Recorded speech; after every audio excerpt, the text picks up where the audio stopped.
You never planned to become this person, but when a billionaire disappears, someone has to hold everything together. That someone is you. Level 1, the phone call. It's 6:47 in the morning. You're still in bed. Your phone rings. Unknown number. You almost don't pick up, but you do. The voice on the other end is calm. Too calm. Mr. Harlan Voss has been unreachable for 72 hours. You're listed as his secondary executor. We need you in Geneva by tonight. You've met Harlan Voss twice in your life. Once at a conference in Dubai. Once at a dinner you weren't supposed to attend. He gave you his card. Said you reminded him of himself at your age. You laughed it off. You ask what secondary executor means. There is a pause. It means if he doesn't come back, you run everything. $4.3 billion in assets. 6 companies. Real estate on 4 continents. You hang up. You sit on the edge of your bed. You stare at the floor for a long time. Then you book the flight. Level 2, the briefing room. Geneva is cold in a way that feels intentional. A black car picks you up from the airport. No conversation, no name. You're taken to a building that doesn't look like anything.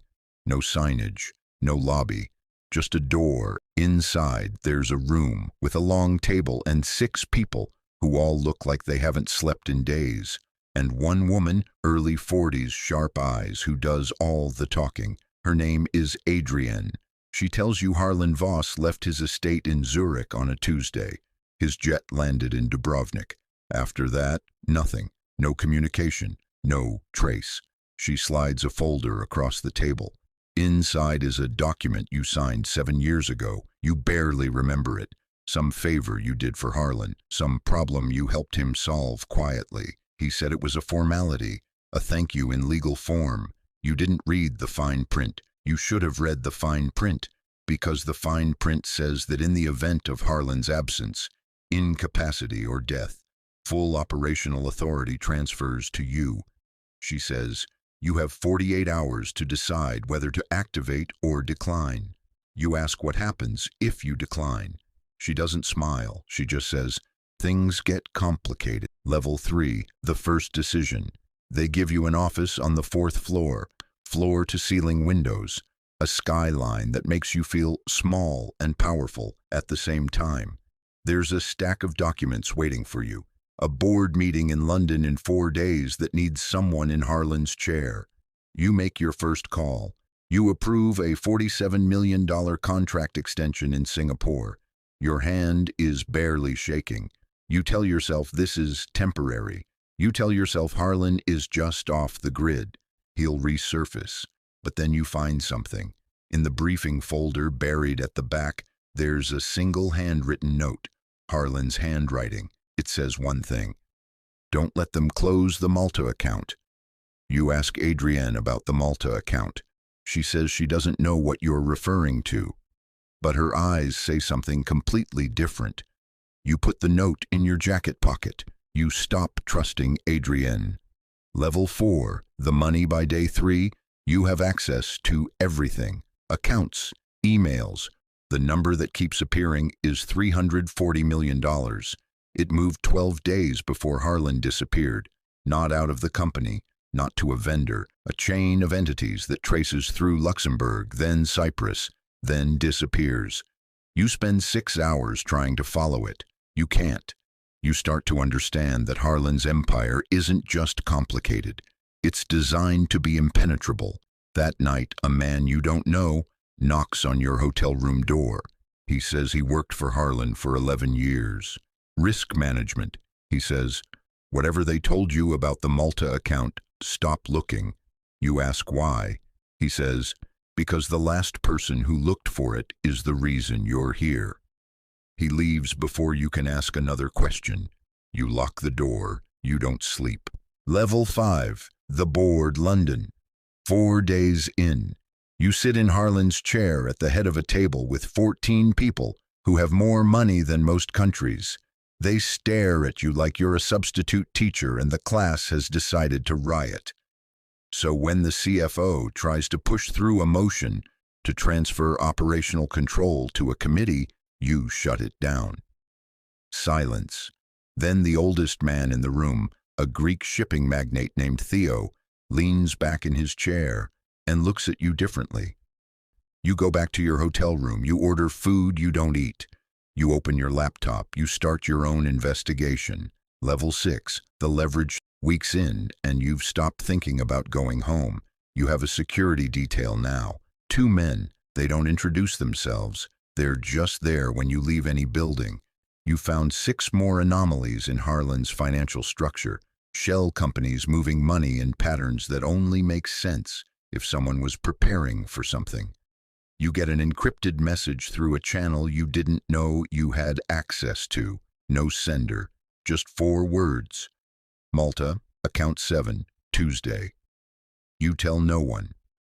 On Tuesday, you access the Malta account from a private terminal in a bank in Valletta. You fly there under a name that isn't yours, using a passport you find in the secondary legal documents Harlan left. He left you a passport. He planned this. The account has 1 transaction, recent, last week, a withdrawal of $1.2 million, and a beneficiary note, your name. He sent you money after he disappeared, which means he's alive, and he's watching. Level 7, the wait. You sit in a cafe in Valletta with the sun coming through the window, and you feel it settle over you like concrete. He set this up. All of it. And he chose you to hold the door open while he walked through it. You think about the $340 million. You think about the note, the passport, the security detail. You think about Adrienne and the way she watches you, and Theo and the way he lied. You think about the 6,000 employees across Harlan's companies, and you have a choice. Walk away, go to the authorities, expose everything, let the lawyers and regulators tear it apart, watch it collapse, or don't, or keep holding the door, keep sitting in the chair, keep making the decisions. You close the laptop, you look out at the harbor, you call Adrienne, you tell her you're ready to move into Harlan's Zurich estate. She doesn't sound surprised. She sounds relieved. Level 8, the transformation. 8 weeks. You've relocated to Zurich. You're running 4 board meetings a week. You've stabilized 3 companies that were quietly hemorrhaging cash. You've restructured 2 others in ways Harlan never got around to. You're doing it better than he did. You found 3 more messages from Harlan, each one cryptic. You found evidence of serious pressure, regulatory investigations in 3 jurisdictions, powerful people who wanted things from him that he wouldn't give, a government somewhere that was getting too close to something. He didn't run because he was weak. He ran because staying was more dangerous than leaving. And now those same people are starting to look at you. Level 9. The exposure. Your name is in a financial document that gets leaked to a Swiss newspaper, not your full name, an initial, but enough. Enough for the right people to start asking questions. You get a call from a man who identifies himself as working for a European regulatory body. He says your name, slowly, like he's confirming something. He says there are questions about the transfer of authority, about the Malta account, about the $340 million. He says they'd like to meet. You tell him your lawyers will be in touch. You hang up and call the one person Harlan told you to call if things started closing in. A woman in Singapore, a fixer, someone who's made problems like this disappear for 15 years.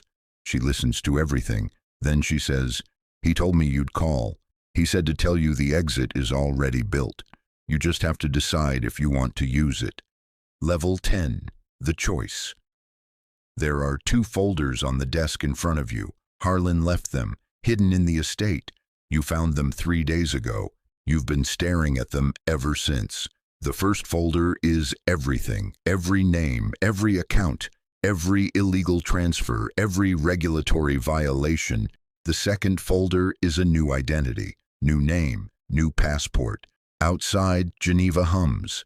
The lights of the city reflect off the lake like money reflects off mirrors.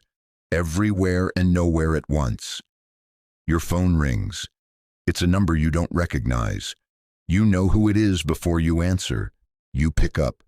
The voice is calm, warm, familiar in the way that only someone you've been shadowing for 3 months can be. Harlan says, "You made it." You say nothing. He says, "I knew you would. I've been watching. You did better than I did." You say, "Where are you?" He says, "It doesn't matter. What matters is what you do next." The line goes dead. You sit in the silence of a billionaire's study, in a city you didn't choose. You close both folders. You stand up. You walk to the window. You look out at Geneva. And for the first time in 11 weeks, you don't feel like someone's backup plan. You feel like the plan. Some people stumble into power. Some people are placed into it. The difference is whether you know who did the placing, and whether by the time you find out, it's already too late to care.